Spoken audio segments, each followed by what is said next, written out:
Welcome to the book Psalms, Psalm number 1. There are 150 Psalms, and we're going to start with number 1. And most of them were written by King David.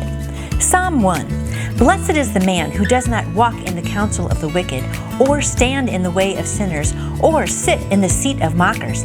But his delight is in the law of the Lord, and on his law he meditates day and night. He is like a tree planted by streams of water, which yield its fruit in season, and whose leaf does not wither. Whatever he does prospers. Not so the wicked. They are like chaff that the wind blows away. Therefore, the wicked will not stand in the judgment, nor sinners in the assembly of the righteous. For the Lord watches over the way of the righteous, but the way of the wicked will perish.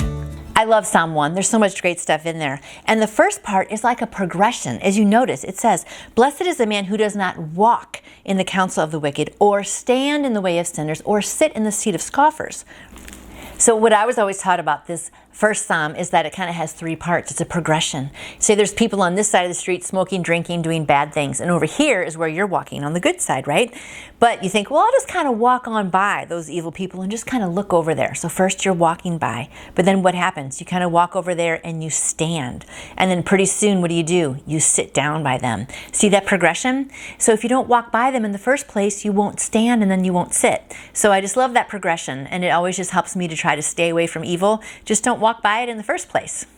And then I love a tree that's planted by streams of water. Where do a lot of trees grow? By water, right? Whenever you have a river, there's always lush things growing on both sides. But the further you get away from the river, what happens? Things die because they don't get the river water. So what does that mean for us? Where do we need to be? If Jesus is the water and he's the life, right? We need to be by his river. The closer we are to him, we're going to be fed and we're going to just flourish more.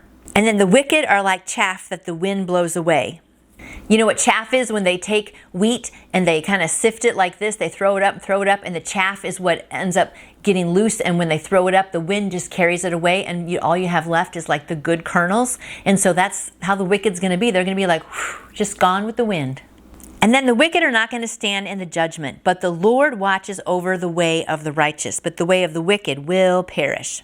So that's comforting to me, knowing that the Lord is always watching over me, and the way of the wicked is going to perish. So when you see, sometimes it's hard, isn't it right? You see people who aren't doing the right thing, they're being mean and cheating and not going to church and not following God, and they're the ones making all the money or getting popular or whatever.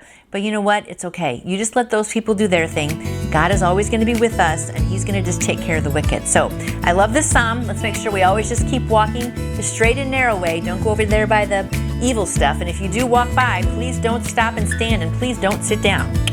Have a good day following Jesus on the straight and narrow, and we'll see you back here tomorrow. And I would like to answer any question you may have about faith in Jesus. Just email me through my website, nancyjoytoyou.com.